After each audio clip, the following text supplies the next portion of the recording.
Hey everyone, we are live from the PGA Show. We're going to be doing a couple of podcasts from here. And today, my guest right beside me here, if you're watching the video, you can see him. And that is Charlie Klaus, who is the co-founder and CEO of Spark Golf. And Charlie reached out to me a couple of months ago, and we've been back and forth having a conversation, trying to figure out when we're going to make this happen. And it's the first time I've been on the road in 2 years, like most people, a little thing called COVID. So this is amazing. I actually get to sit next to an actual human being and have a conversation. So Amazing. to start, Charlie, hey, thanks for joining me and welcome to the Mod Golf Podcast. Thanks, Colin. Welcome to Orlando. Thank Welcome you. To the States. Thank you. Okay, first let's start with the weather here. What's going on? I came from Vancouver where it was about like 48 degrees and rainy. I come here and it's colder and raining even more. So it's absolutely awful. Like, this is the worst stretch for Orlando weather we've had all year, and honestly, the last couple winters or seasons, I can't remember it being this bad. You just do not want me to play any golf while I'm here, do you? Well, you can go play. I'll still get out there. I am Canadian, so I'll get out there and swing club. I won't go play. Oh, I already did on Sunday, but I'll play. I'll play. So, hey, I always like to start. It's a good segue as an icebreaker here for to get us going here, Charlie. So with golf, why don't you the backstory? I always love to hear that story. The first time you ever picked up a golf club, what turned you onto the game, and maybe share, some magical moment. A great swing, a great hole, or maybe it was something that is a great story because something really went bad. So why don't you start with that, with those two things? So I grew up in St. Louis, Missouri, and actually came from a family that didn't play golf. Mom didn't play golf, Dad didn't play golf, but Grandpa did. And all right. So I started at a par 3 course with Grandpa, just hanging out on the weekends. And so he was the guy that put the club in my hands, and I kind of just kept playing. Grew up as a hockey player and kind of liked hockey actually better than golf. So golf was like a second thing, but it was a Grandpa thing for me. And but I would say ultimately, too, my first job ever was at a golf course. Okay, all right. At the Cart Barn at Far Oaks Golf Club in St. Louis. Right. And did it on a worker's permit when I was 15 years old. And so I've always kind of been in the industry from an early age. Nice. So, okay, share one. Golf is all about experiences, and we're going to talk about Spark Golf with that. I'm sure that what you're doing is very experiential. That's part of your secret sauce. So, you personally, can you share one thing, some great shot, something that really went bad for you, but is something that you remember and look back and laugh at now? Well, there's a lot of bad shots I can remember. I've never had a hole in one, had some hole outs, but honestly, for me, it's more about just the fun and casualness and like the memories with buddies on golf trips and stuff like that like I always go to. And either if it's me having a bad shot and we having a laugh, or watching somebody else do it and everybody having a laugh together, it's hard to point to just one. Fair enough. Though that's a good thing. You got lots to choose from. So let's move right forward to Spark Golf here. So. With the podcast here, I'm always interested in the backstory of your entrepreneurial journey, your why, your purpose, rather than just having an idea of something called Spark Golf with a couple of buddies over a couple of beers after on the 19th hole. You've made this thing happen. So what, at the beginning, what opportunities or gaps or pain points, what was missing? Was that personal or your friends? So talk about the origin story of Spark Golf and why you decided to go for it. So like you said, it was a group of friends, and we were a good group of friends for business, right? We had some sales and ops guys, we had a technology guy, and we were all golfers, loved the game. And back then, this was like 2016, 2017, when honestly the story of golf wasn't going in a great direction, right? Yeah. Before the pandemic really boosted it. And at that time, we were thinking we want to do something, and we were looking like, well, what's working? I mean, the numbers aren't looking good. There's bad Wall Street Journal articles, bad Forbes articles going out. And at that time, Topgolf was killing it, right? Yeah. I mean, they maybe had, 10 locations, something like that. But we were like green grass on course guys. So we wanted to see how can we bring that Topgolf vibe to a green grass facility? And obviously you can't just build a Topgolf. So we kind of looked into it, and what Spark Golf is ultimately is we're trying to create a new brand of on-course golf that's social, it's fun, it's inclusive, so anybody can come play, and it's very relaxed. And obviously at that time we thought what can we do? And it's a golf league came to mind. We're like, leagues are kind of all of that, but there's no real company doing it nationally or in North America, and and there's no technology really behind it at that time. So we went for it. We started testing leagues in Orlando where we're based, and it's grown from there. Nice, Yeah. nice. So when you talk about growing, so where are you now on your startup or your scale up journey now with Spark Golf? So give us the lay of the land here of Yeah. how many cities you're in or how many Yeah, regions. so really, last year was our big year. We went in 2020. We had 120 leagues. Wow. Last year we grew it to just about 900, and this year we'll have 1,200 across. I mean, really every DMA in North America. Right. And it's been amazing to grow. We went from 1 employee to 8. So as far as like building a company where it was at like my kitchen counter to see where it is now, it's pretty incredible. That's congratulations. That's amazing. So want to ask us, when you first started out on that kitchen counter and figuring out, well, what's the business to this? And of course, we all have ideas as entrepreneurs, and I'm sure you're like me. You've had lots of them that you love with an idea, but is it a business? And how do you price this? What's the revenue stream? Is it actually something that costs, $1,000 to do, and you can bring in $5 or $5 every time? That doesn't work. So talk to me a bit about that. What's the revenue stream that you have, or that you have for Spark Golf? So.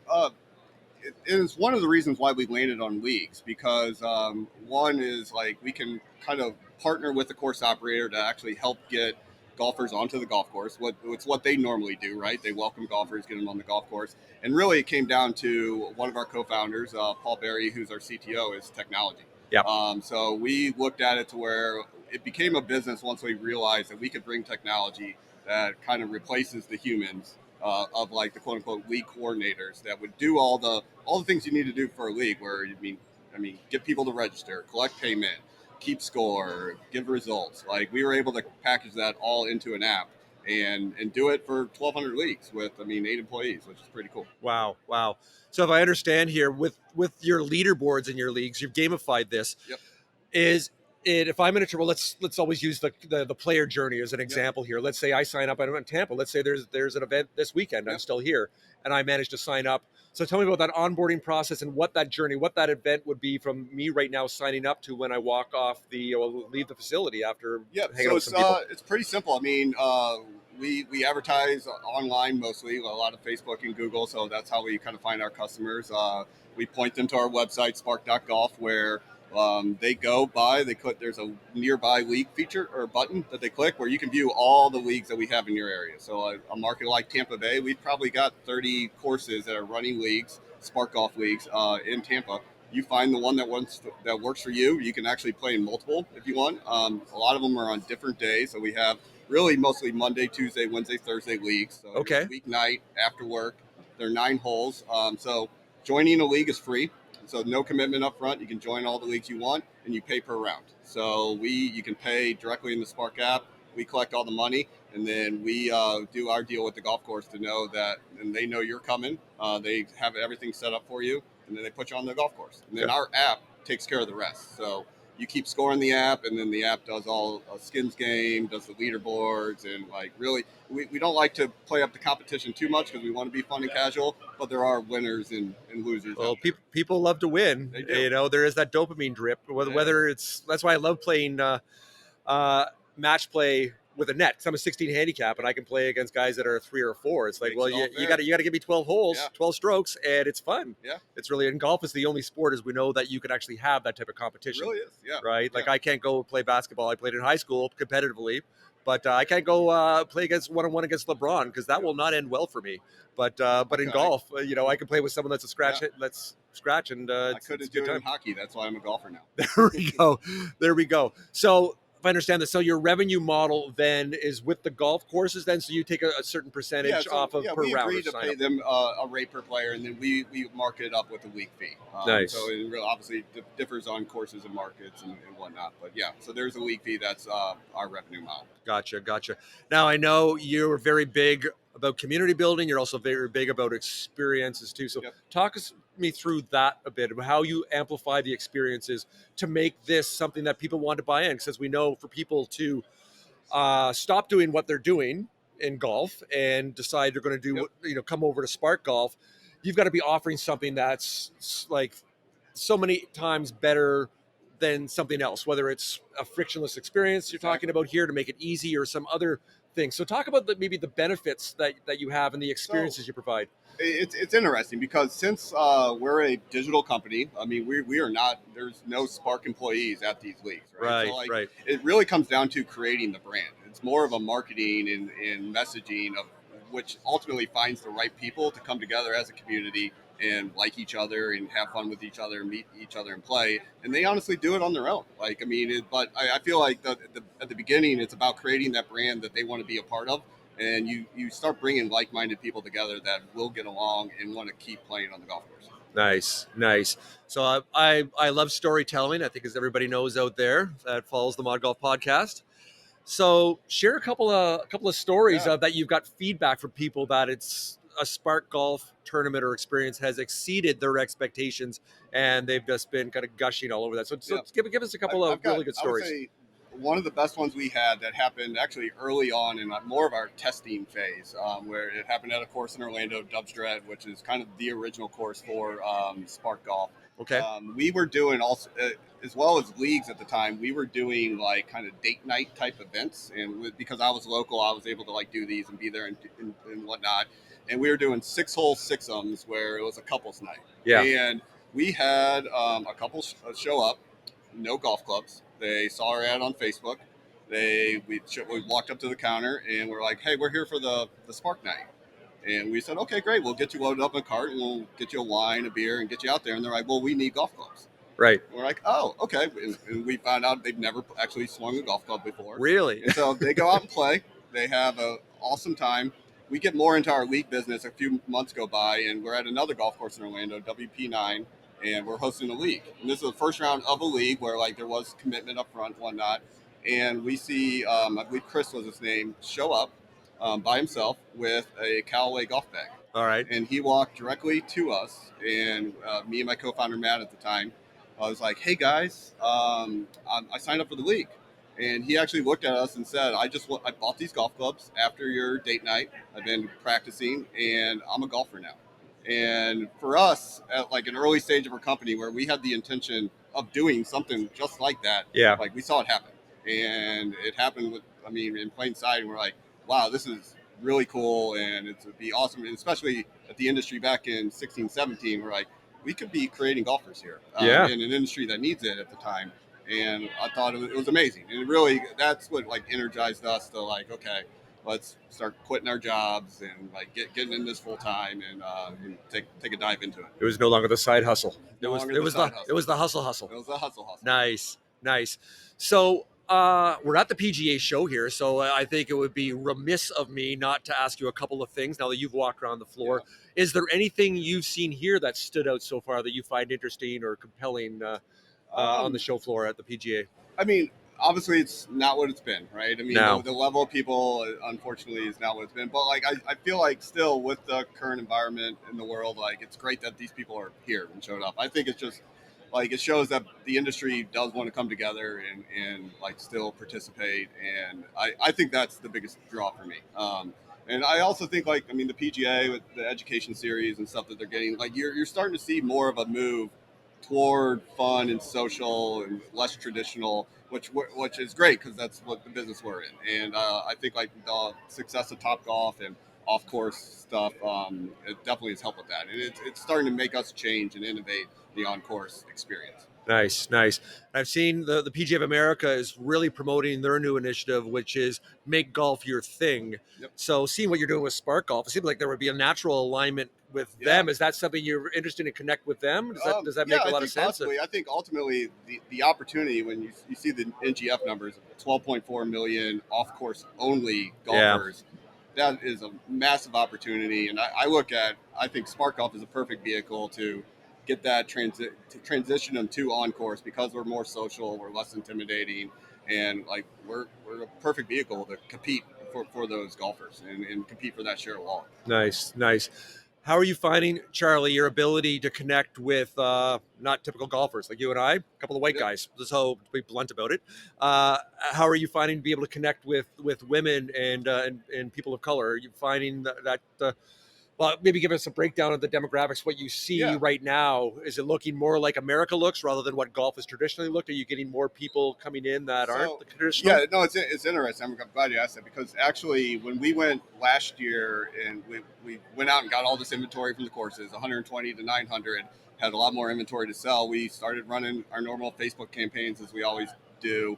That we were using our lookalike audiences from the past, which at the time were 90% white males. And when we started seeing the players come through that we were acquiring and paying to acquire, it was a lot of the same, because that's what we gave the Facebook algorithm to. And we actually made a pivot and started running female-only ads and ethnic ads, and it started working.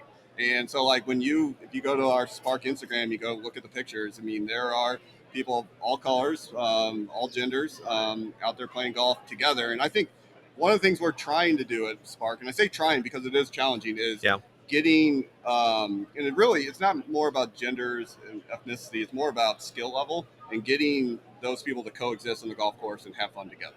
And it's something we talk about every day as a company, and I believe we're making strides in doing that. Nice.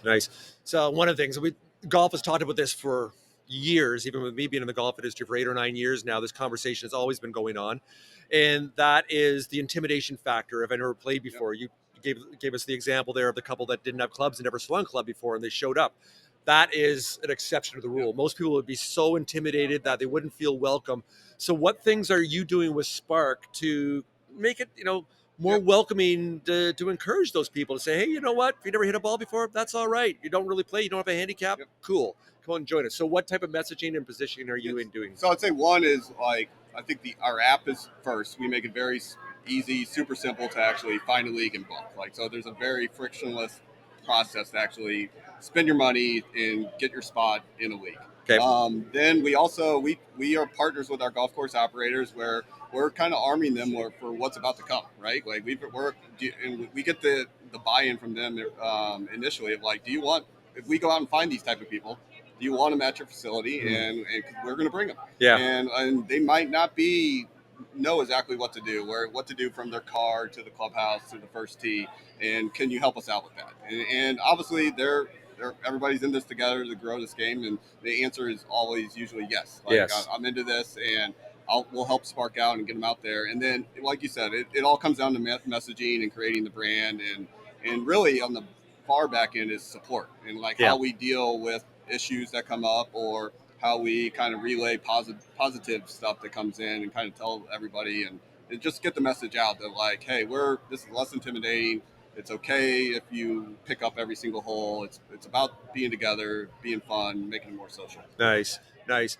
As we know, with experiences that you're creating, that post engagement, the after round, is so crucially important. Obviously, when you first arrived, have a positive experience.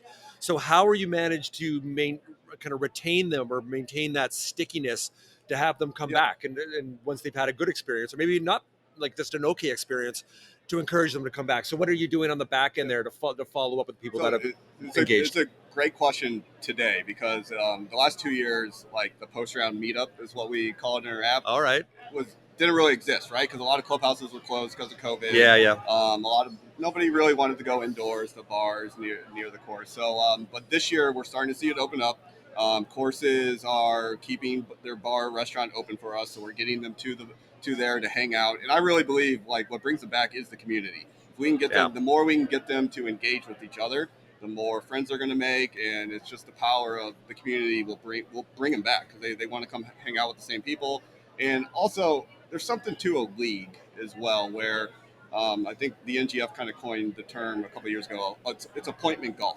So they know in advance that if they can play, and they don't have to, but they can play every week. They can play twice a week. There's always going to be that Spark Golf round on Wednesday at 5:30 at Dubstred, and they can put it in their calendars. And when it's on their calendar in advance, they're more likely to show up. Love it. So what are you doing to create community, to create that tribe, so people how can I put it, as far as that brand, everybody wants that's kind of marketing nirvana. If you can actually then create this loyal rabid following of people that just love golf and the only golf they want to play Yep. is playing Spark Golf. So what are you doing, or what are you experimenting with, or what are you looking to do Yep.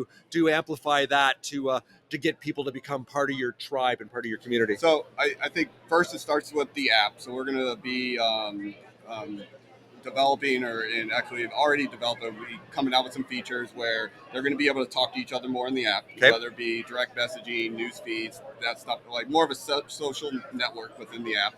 Number two, we're also going to be, I can't say yet, but partnering with some other people where we're going to be doing parties and things like that, and really creating where Spark Golf is not just on the course. It could be outside, hanging out together. I mean, game parties, that kind of stuff. Absolutely. I mean, and becoming friends. Ultimately, it's like we know that we have people all the time. Actually, before we have direct messaging now within the app, where they would be like, "Hey, I played with Bob 2 weeks ago, and I forgot to get his number. Can you connect us?" Right. And we're like, obviously, as business owners are like, he should be able to do that himself within the Spark app, and let's build it. So but it was cool just to get those questions. I mean, those people that we brought together want to hang out together. So you're getting that customer feedback, and you're listening and realize that's what people want. That's what we need to build. Exactly. Those are the features we need to build, and other ones that maybe didn't work out is that whole called that minimum viable product when creating an app, like things that don't work, that feedback loop. So if people aren't using that thing that you thought